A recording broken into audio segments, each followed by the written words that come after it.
Halo semuanya, selamat datang di Jalan Next Trend. Di video kali ini, gue mau sharing soal tips bagaimana menghasilkan foto potret yang keren. Dan tentu saja menarik, karena saat ini kamera smartphone itu banyak banget ya. Biasanya, dulu kalau mau bikin efek bokeh yang perlu itu tuh beli kamera mirrorless atau DSLR dengan lensa yang punya aperture atau diafragma yang besar. Tapi sekarang nggak perlu begitu lagi karena efek potret bisa dihasilkan juga oleh HP. Tapi ada beberapa trik nih yang bisa kalian lakukan agar hasil foto potretnya jadi lebih menarik. Bersama saya Bagus, ini adalah tips membuat foto potret dari HP. Pertama, tentukan komposisi yang pas. Ini adalah ilmu yang basic banget ya dari dunia fotografi, yaitu komposisi. Banyak sekali teori komposisi yang ada di dunia fotografi dan bisa juga dipraktikkan di HP. Misalkan aja rule of third, di mana kita meletakkan objeknya itu di sisi kiri atau di sisi kanan gambar, atau juga yang balance ya, yang objeknya itu di tengah-tengah, atau juga framing yang kiri kanannya ada objek tertentu. Tapi saran saya, coba aja berkreativitas dengan berbagai macam komposisi yang menurut kalian itu pas ya. Untuk mempermudah, bisa aktifkan yang namanya fitur grid atau garis bantu yang membentuk kotak-kotak atau spiral emas. Fitur ini basic kok dan ada di sejumlah smartphone mulai dari paling murah sampai yang paling mahal. Dari situ, kalian bisa berkreasi atau bereksperimen ya, menentukan komposisi yang pas atau sesuai dengan gaya foto yang dibayangkan. Kedua, dengan mengatur kadar bokeh. HP kekinian itu sudah dilengkapi dengan fitur bokeh yang bisa menghasilkan efek kedalaman atau yang populer disebut dengan efek bokeh. Efek ini bisa menghasilkan efek foto blur di tengah ya, di latarnya ya, sedangkan objeknya itu akan tetap tajam atau bahkan lebih detail. Nah, efek ini biasanya itu butuh kamera dengan lensa yang aperture-nya besar atau diafragmanya yang besar. Tapi kini itu bisa dilakukan lewat kamera HP aja, berkat yang namanya computational photography, yang bisa secara pintar dia menseleksi objek dan mengeditnya secara real time. Efek bokeh ini bisa diatur, mau bokeh banget kayak begini bisa, atau mau yang sedang-sedang aja itu juga bisa. Saya sangat menyarankan untuk memakai fitur ini untuk membuat hasil foto yang lebih dramatis dan bisa menyampaikan pesan yang lebih kuat gitu melalui sebuah foto. Selanjutnya itu adalah dengan mengatur exposure. Exposure ini adalah terang atau gelap dari sebuah foto yang bisa diatur sesuai keinginan atau tujuan dari yang mengambil fotonya.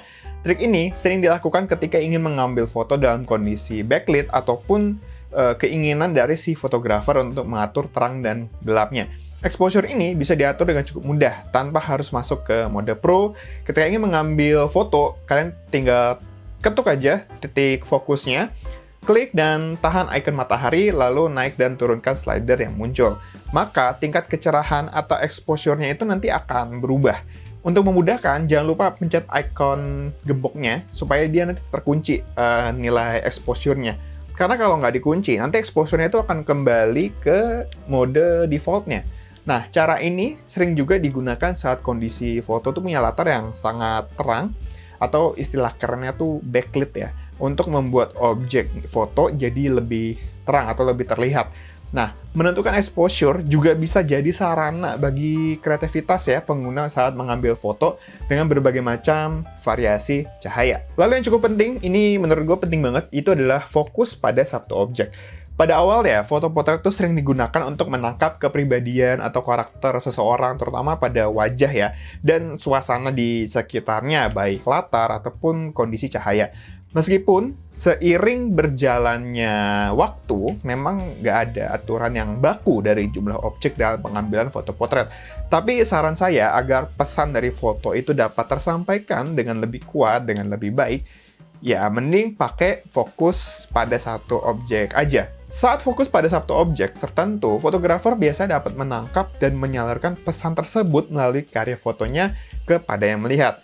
Nggak jarang, foto potret itu sering juga digunakan untuk menyampaikan pesan tersirat dari ekspresi tokoh atau sosok yang diambil fotonya, mulai dari politisi, artis, model, atau tokoh terkenal lainnya. Namun dalam perkembangan foto potret, objek foto itu nggak cuma fokus pada satu orang saja, melainkan pada suatu grup kecil, atau objek-objek tertentu dengan efek kedalaman atau efek bokeh.